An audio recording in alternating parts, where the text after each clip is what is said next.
Kottayam Puthuppally rubber board ആസ്ഥാനത്തെ 4 ക്വാർട്ടേഴ്സിൽ വലിയ മോഷണമുണ്ടായ വാർത്ത നമ്മൾ നേരത്തെ നൽകിയതാണ്. 100 പവനിലധികം സ്വർണ്ണമാണ് അവിടെ നിന്ന് മോഷണം പോയിരിക്കുന്നത്. ഷിനോജ് എസ് ടി സംഭവ സ്ഥലത്തുണ്ട്. ഷിനോജ്, പരിചിതമല്ലാത്ത ആളുകൾക്ക് അത്ര വേഗത്തിൽ ഇപ്പോൾ അങ്ങനെ ഒരു മോഷണം നടത്താൻ കഴിയില്ല എന്ന വിവരം നേരത്തെ ഷിനോജ് റിപ്പോർട്ട് ചെയ്യുന്നല്ലോ. ഈ ക്വാർട്ടേഴ്സും അവിടുത്തെ താമസക്കാരും എത്ര പേരുണ്ട്, എങ്ങനെയാണ് അവിടുത്തെ ഒരു സാഹചര്യം, മോഷണവുമായി ബന്ധപ്പെട്ട് പുതിയ വിവരങ്ങളുണ്ടോ?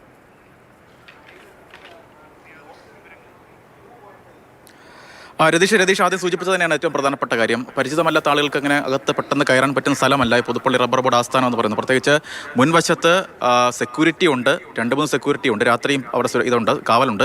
അങ്ങനെ ഒരു സ്ഥലത്ത് ഇത്തരത്തിൽ പെട്ടെന്ന് മോഷ്ടാവിന് എങ്ങനെ കയറാൻ കഴിഞ്ഞു എന്നതാണ് ഏറ്റവും പ്രധാനപ്പെട്ട ചോദ്യം. എന്തായാലും 4 വീട്ടിലാണ് ഇത്തരത്തിൽ മോഷണ ശ്രമം ഉണ്ടായത്. അതിൽ 2 വീട്ടിൽ നിന്ന് ഏകദേശം 100 പവനോളം പണം, 100 പവനോളം സ്വർണം മോഷണം പോയി. നമ്മളിപ്പോൾ ഈ ദൃശ്യങ്ങളിൽ കാണുന്ന വീട്, ഈ വീടെന്ന് പറയുന്നത് മോഷണം ശ്രമം ഉണ്ടായ ഒരു ക്വാർട്ടേഴ്സാണ്. അവിടെ കുത്തി തുറക്കാൻ ശ്രമിച്ചു, പക്ഷേ ഈ സമയം പെട്ടെന്ന് തന്നെ അതിനകത്ത് ഈ മോഷണ ശ്രമം വിജയിച്ചില്ല എന്ന് തന്നെ പറയേണ്ടി വരും. നമുക്കിപ്പം ഈ വീട്ടിൽ ആ സമയത്തുണ്ടായിരുന്ന ചേച്ചി കൂടെ ഉണ്ടായിരുന്നു. ഇന്നലെ ഇല്ലായിരുന്നല്ലേ ഇവിടെ? ഞാൻ ലീവിലായിരുന്നു, കുറച്ച് ദിവസമായിട്ട്. കഴിഞ്ഞ ചൊവ്വാഴ്ച ഞാൻ ഇവിടുന്ന് പോയതാണ്. ഇന്ന് ഉച്ചയ്ക്ക് മോഷണ ശ്രമം അറിഞ്ഞുകൊണ്ട് തിരിച്ചെത്തിയതാണ്. വീട് താഴെ കുത്തി തുറന്ന് അകത്ത് കയറിയിട്ടുണ്ട്, അലമാരകൾ തുറന്ന് ഇട്ടിട്ടുണ്ട്. ഒന്നും അലങ്കോലപ്പെടുത്തിയിട്ടില്ല. പണവും ആഭരണവും സ്വർണവും മാത്രമായിരുന്നു ലക്ഷ്യം. ഞാനത് സൂക്ഷിച്ചിട്ടില്ലായിരുന്നു ഇവിടെ, അതുകൊണ്ട് നഷ്ടപ്പെട്ടിട്ടില്ല. ഈ ബാക്കിയുള്ള സമീപത്തും സമാനമായ രീതിയിലുള്ള മോഷണമാണോ? അവിടെ സ്വർണം ഉണ്ടായിരുന്നു. അപ്പോൾ ഒരു വീട്ടിൽ നിന്ന് 30 പവനും വേറൊരു വീട്ടിൽ നിന്ന് 50 പവനും പോയി എന്നാണ് ഇപ്പോൾ അറിവ്. പിന്നെ വേറെ 2 സ്ഥലങ്ങളിലും കൂടെ മോഷണ ശ്രമം, മൊത്തം 5 മോഷണ ശ്രമമാണ്. 2 വിജയിച്ചു. ബാക്കി ഒരു വീട് മുഴുവനായിട്ട് അത് കുത്തിപ്പൊളിക്കാൻ പറ്റിയിട്ടില്ല. വേറെ 2 വീടുകൾ കയറിയെങ്കിലും സാധനങ്ങൾ നഷ്ടപ്പെട്ടിട്ടില്ല. ചേച്ചിയുടെ വീട് അലമാര തുറന്നിട്ടുണ്ടല്ലേ? 2 അലമാരകൾ തുറന്നിട്ടുണ്ട്. പുറത്തവിടെ എവിടെയായിരുന്നു കഴിഞ്ഞ ദിവസങ്ങളൊക്കെ? എൻ്റെ വീട്ടിലായിരുന്നു. എൻ്റെ മൂത്ത മകളുടെ എൻഗേജ്മെൻ്റ് ആയിരുന്നു. അപ്പോൾ അതിന് വേണ്ടി ലീവ് എടുത്ത് പോയിരിക്കുകയായിരുന്നു. ഈ മോഷണം നടന്ന 4 വീട്ടിലും സമാനമായ അവസ്ഥയാണോ? ആൾക്കാരില്ലായിരുന്നു? ഇല്ലായിരുന്നു. അറിഞ്ഞിട്ടുള്ള ആരെങ്കിലും ആയിരിക്കും അവിടെ? അതറിയില്ല. CCTV ഒന്നുമില്ല ഈ പുറത്ത്? CCTV ഉണ്ട്, വർക്കിംഗ് ആണോന്ന് അറിയില്ല. വീടെപ്പോഴും ഇത് അവസ്ഥയിലാണ് കിടക്കുന്നത്? ഈ മുറിയിലാണോ മോഷണം? ഫിംഗർ പ്രിൻ്റ് ഉദ്യോഗസ്ഥർ അതിൻ്റെ പ്രിൻ്റ് എടുത്തുകൊണ്ടിരിക്കുന്നു. പോലീസിന് മൊഴി കൊടുക്കണം, അതിനുവേണ്ടി വെയിറ്റ് ചെയ്യുന്നു. ഓക്കെ. എന്തായാലും രതീഷ്, ഇതൊരു വീട്, സമീപത്ത് തന്നെ മറ്റ് 2 വീടുകളുണ്ട്. അതിൻ്റെ അപ്പുറത്ത് വീണ്ടും മറ്റൊരു വീട് കൂടെ ഉണ്ട്. അങ്ങനെ 4 വീട്ടിലാണ് ഇത്തരത്തിൽ മോഷണം നടന്നിരിക്കുന്നത്. 2 വീട്ടിൽ കയറി 100 പവനോളം, ഒരു വീട്ടിൽ നിന്ന് 70 പവനും മറ്റൊരു വീട്ടിൽ നിന്ന് 40 പവനോളം വരുന്ന സ്വർണം മോഷണം പോയിട്ടുണ്ട്. മറ്റൊരു വീട് കുത്തി തുറക്കാൻ ശ്രമിച്ചു, പക്ഷേ അവിടെ നിന്ന് ഒന്നും കിട്ടിയിട്ടില്ല. മറ്റൊരു വീട്ടിൽ കയറി തുറക്കുന്നതിന് മുൻപ് തന്നെ അവിടെ നിന്ന് മോഷ്ടാവ് കടന്നു. ശാസ്ത്രീയമായ പരിശോധനയൊക്കെ നടന്നിട്ടുണ്ടോ? ശാസ്ത്രീയമായ പരിശോധനയും ഒപ്പം പ്രധാനപ്പെട്ട ഉദ്യോഗസ്ഥരുടെ അന്വേഷണവും ഒക്കെ നടക്കുന്നുണ്ടോ? തീർച്ചയായും ശാസ്ത്രീയമായ പരിശോധനകളൊക്കെ തന്നെ നടക്കുന്നുണ്ട്. ഫിംഗർ പ്രിൻ്റ് ഉദ്യോഗസ്ഥർ ഇപ്പോൾ ഈ മുറിക്കുള്ളിലുണ്ട്. ഒപ്പം കോട്ടയം ജില്ലാ പോലീസ് മേധാവി ഉൾപ്പെടെയുള്ളവർ ഈ സ്ഥലത്ത് നേരത്തെ എത്തി പരിശോധനകളൊക്കെ തന്നെ നടത്തി പോയതാണ്. നേരത്തെ നമ്മൾ സൂചിപ്പിച്ചതുപോലെ തന്നെ ഈ സ്ഥലമെന്ന് പറയുന്നത് അങ്ങനെ പെട്ടെന്ന് മോഷ്ടാക്കൾക്കൊക്കെ തന്നെ അകത്ത് കയറാൻ ബുദ്ധിമുട്ടുള്ള ഒരു സ്ഥലമാണ്. പ്രത്യേകിച്ച് രാത്രിയും പകലുമൊക്കെ തന്നെ പോലീസിൻ്റെയും ഒക്കെ തന്നെ കാവലുള്ള, സെക്യൂരിറ്റി ഉദ്യോഗസ്ഥരുടെ കാവലുള്ള സ്ഥലമാണ് ഈ പുതുപ്പള്ളി റബ്ബർ ബോർഡ് ആസ്ഥാനം എന്ന് പറയുന്നത്. അവിടെയാണ് ഇത്തരത്തിൽ ഒരു മോഷണം, അതും 100 പവനോളം വരുന്ന സ്വർണ്ണം മോഷണം പോയതെന്നാണ് ഏറ്റവും പ്രധാനപ്പെട്ട കാര്യം. എന്തായാലും നമ്മൾ ഈ വീട്ടിലെ ഉള്ളിലേക്ക് കയറുന്നു. ഇതിനകത്താണ് മോഷണം നടന്നിരിക്കുന്നത്. ദൃശ്യങ്ങളിൽ കാണാം, ഈ അലമാര തുറന്ന് ഈ പേഴ്സും മറ്റ് വസ്തുക്കൾ ഉൾപ്പെടെ കുത്തി തുറന്ന് വലിച്ചു വാരി ഇട്ടിട്ടുണ്ട്.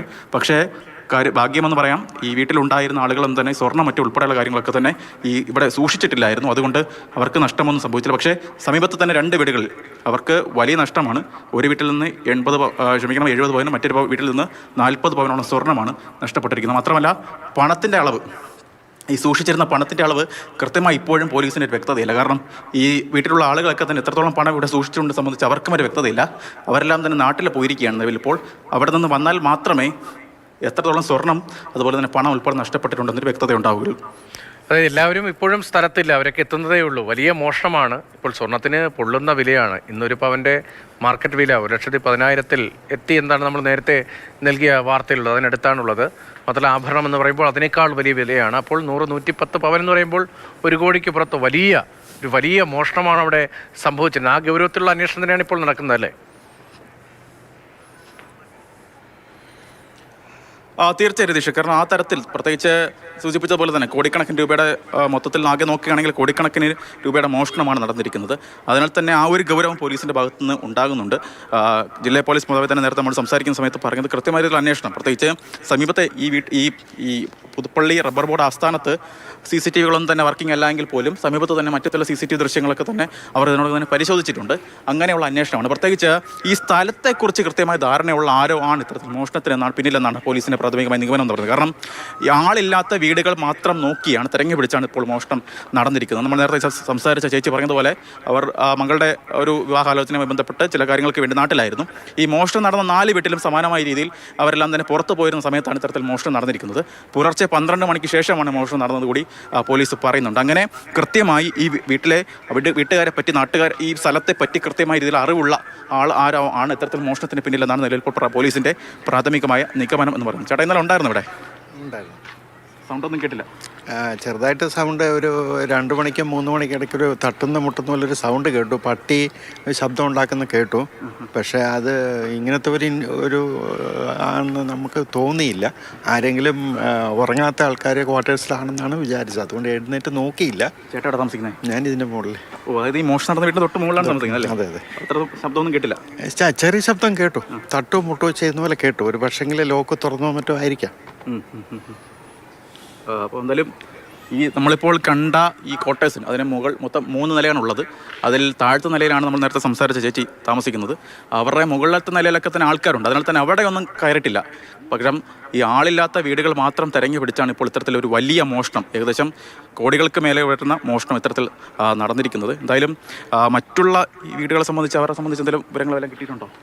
ഇല്ല, ഒരു വിവരം കിട്ടിയിട്ടില്ല. പോലീസ് ഫിംഗർ പ്രിന്റ് വന്നായിരുന്നു. ഫിംഗർ പ്രിൻ്റ് ഉദ്യോഗസ്ഥർ വന്ന് പ്രിൻ്റ് എടുത്തു. പോലീസ് അന്വേഷണം നടത്തുന്നു. SP ഉണ്ട് സ്ഥലത്ത്. റബ്ബർ ബോർഡിൻ്റെ ഉന്നത ഉദ്യോഗസ്ഥരെല്ലാം സ്ഥലത്തുണ്ട്. പണമൊന്നും ഇവിടെ സൂക്ഷിച്ചിട്ടില്ലായിരുന്നു അല്ലേ? ഇല്ലായിരുന്നു. പണവും ആഭരണങ്ങൾ സൂക്ഷിച്ചിട്ടില്ലായിരുന്നു. ഇവിടെ ഉണ്ടോ? അല്ല, ഞാനിവിടെ അല്ല താമസം. എന്തായാലും രതീഷെ, വലിയ മോഷണമാണ്. പുതുപ്പള്ളി റബ്ബർ ബോർഡ് ആസ്ഥാനത്താണ് ഇത്തരത്തിൽ വലിയ മോഷണം. കോടികൾ അല്ല, ഇതിപ്പോൾ കാണുമ്പോൾ റബ്ബർ ബോർഡ് ആസ്ഥാനം എന്ന് പറയുമ്പോൾ അത് വലിയൊരു പ്രദേശത്തല്ലേ? എനിക്ക് നേരിട്ട് പരിചയമില്ല. ഇപ്പോൾ ഈ ഒറ്റപ്പെട്ടതുപോലെയുള്ള ഒരു വലിയ കോമ്പൗണ്ടാണോ? അങ്ങനെ പുറത്തു നിന്ന് ഒരാളെത്തുകയാണ്. നേരത്തെ ഷിനോജ് പറഞ്ഞല്ലോ, ഇപ്പോൾ ഗേറ്റിൽ സെക്യൂരിറ്റി ഉണ്ട്. അല്ലാതെ അകത്തേക്ക് ആളുകൾക്ക് കയറാൻ കഴിയുമോ? ആളുകൾ എപ്പോഴും ഇടപെടുന്നൊരു സ്ഥലമാണോ?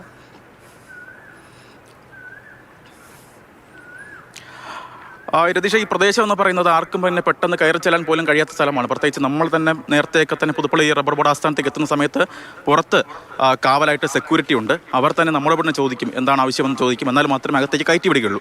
അങ്ങനെ ഒരു സ്ഥിതിയുള്ള ഒരു സ്ഥലമാണ് ഈ പ്രദേശമാണ് ഈ റബ്ബർ ബോർഡ് ആസ്ഥാനം എന്ന് പറയുന്നത്. അവിടെ എങ്ങനെ ഇത്തരത്തിൽ ഈ മോഷ്ടാക്കൾ, അതും കൃത്യമായി ആളില്ലാത്ത വീടുകൾ കൃത്യമായി കണ്ടെത്തി അവിടെ മോഷണം നടത്തി എന്നാണ് ഏറ്റവും പ്രധാനപ്പെട്ട ചോദ്യം. എന്തായാലും ഈ മേഖല, പ്രത്യേകിച്ച് ഇതിൻ്റെ സമീപത്ത് തന്നെ ചില കാട് പോലത്തെ ചില പ്രദേശങ്ങളുണ്ട്. അതുവഴി ഒരുപക്ഷെ മോഷ്ടാക്കൾക്ക് കയറാൻ എളുപ്പമാണ്. അതുവഴിയാണോ ഇത്തരത്തിൽ ഈ മോഷ്ടാക്കൾ കയറി എന്നതാണ് മറ്റൊരു പ്രധാനപ്പെട്ട ചോദ്യം. എന്തായാലും ദൃശ്യങ്ങൾ കാണുന്ന മറ്റൊരു വീട് എന്ന് പറയുന്നത് അവിടെയും ഇന്നലെ മോഷണം നടന്ന വീടാണ്. അങ്ങനെ 4 വീട്ടിലാണ് ഇത്തരത്തിൽ മോഷണം നടന്നിരിക്കുന്നത്. അവിടെ എല്ലാം തന്നെ ഇപ്പോൾ നിലവിൽ ഫിംഗർ പ്രിന്റ് ഉദ്യോഗസ്ഥരൊപ്പം ജില്ലാ പോലീസ് മേധാവി ഉൾപ്പെടെയുള്ള ആളുകളൊക്കെ തന്നെ ഇവിടെയുണ്ട്. അവർ ഇപ്പോൾ പരിശോധന പൂർണ്ണമായും ഒക്കെ തന്നെ നടത്തിക്കൊണ്ടിരിക്കുകയാണ്. എന്തായാലും ഈ 4 വീടെന്ന് പറയുന്നത് 4 വീട് ആളില്ലാത്ത വീടായിരുന്നു. ആ വീട്ടിലാണ് ഇത്തരത്തിൽ പരിശോധന നടത്തിയെന്ന് പറയുമ്പോൾ ഇത്രത്തോളം കൃത്യമായി പ്ലാനിങ്ങോട് കൂടിയാണ് ഈ മോഷ്ടാവ് അകത്തേക്ക് കയറിയതെന്ന് വ്യക്തമാണ്. എന്തായാലും ഒരുപക്ഷെ ഇതുമായി ബന്ധപ്പെട്ട്, ഈ സ്ഥലവുമായി ബന്ധപ്പെട്ട് കൃത്യമായി വിവരമുള്ള ആൾ തന്നെയാകും, കൃത്യമായ ധാരണയുള്ള ആൾ തന്നെയാകും മോഷ്ടാവ്. അല്ലെങ്കിൽ ഒരു പക്ഷേ ഏതെങ്കിലും തരത്തിൽ ഇവിടെയുള്ള ഏതെങ്കിലും തരത്തിൽ പിന്തുണ, സപ്പോർട്ട്, ഇതിനകത്തുള്ള ആളുകൾക്ക് പിന്തുണ കിട്ടിയിട്ടുള്ള സംശയങ്ങളൊക്കെ തന്നെ പോലീസിനുണ്ട്. ഷിനോ ജസ്റ്റിയാണ് വിവരങ്ങൾ നൽകിക്കൊണ്ടിരിക്കുന്നത്. വലിയൊരു മോഷണമാണ്. പുതുപ്പള്ളിയിലാണ് വൻ മോഷണമുണ്ടായത്. റബ്ബർ ബോർഡ് ആസ്ഥാനത്താണ് 4 ക്വാർട്ടേഴ്സുകളിൽ മോഷണ ശ്രമം ഉണ്ടായത്. അതിൽ 2 ക്വാർട്ടേഴ്സിലെങ്കിലും മോഷണം നടന്നുവെന്നാണ്. ഇനിയും കൂടുതൽ വിവരങ്ങൾ പുറത്തു വരേണ്ടതുണ്ട്. 100 പവനിലധികം സ്വർണം കവർ ചെയ്യപ്പെട്ടു എന്നതാണ് ഇപ്പോൾ പുറത്തു വന്നിരിക്കുന്ന വിവരങ്ങൾ. 100-110 പവൻ സ്വർണ്ണമെങ്കിലും കവർ ചെയ്യപ്പെട്ടു എന്നാണ് പുറത്തു വന്നിരിക്കുന്ന വിവരങ്ങൾ. അത് ഒരു 2 ക്വാർട്ടേഴ്സിൽ നിന്നാണ് പ്രധാനമായും സ്വർണം കവർന്നത് എന്താണ് പുറത്തു വരുന്നത് വിവരം. അതേസമയം തന്നെ പലരും നാട്ടിൽ പോയ സമയമാണ്. പണം എത്രത്തോളം നഷ്ടപ്പെട്ടു ഓരോ ക്വാർട്ടേഴ്സിൽ നിന്നും തുടങ്ങിയ കാര്യങ്ങളിലൊക്കെ ഇനിയും വ്യക്തത ഉണ്ടാകേണ്ടത്. കോട്ടയം ജില്ലാ പോലീസ് മേധാവി അവിടേക്ക് എത്തിയിരുന്നു. ഇപ്പോൾ ഫിംഗർ ഫിംഗർ പ്രിൻറ്റ് വിദഗ്ധർ ഉൾപ്പെടെയുള്ളവർ അവിടെ പരിശോധന നടത്തുകയാണ്. ഒരൊറ്റപ്പെട്ട മേഖലയിലാണ് ഈ കോട്ടേഴ്സ് ഉള്ളത് എന്ന വിവരം ഉൾപ്പെടെയാണ് ഷിനോജ് റിപ്പോർട്ട് ചെയ്യുന്നത്. ഷിനോജ്, അവിടെയുള്ള താമസക്കാരുമായി എല്ലാവരുമായി സംസാരിക്കാൻ ഇതുവരെയും കഴിഞ്ഞിട്ടുള്ളൂ. പോലീസ് ഉദ്യോഗസ്ഥരും അവരെയൊക്കെ ഫോണിൽ ബന്ധപ്പെട്ട വിവരങ്ങൾ ശേഖരിക്കുകയാണോ?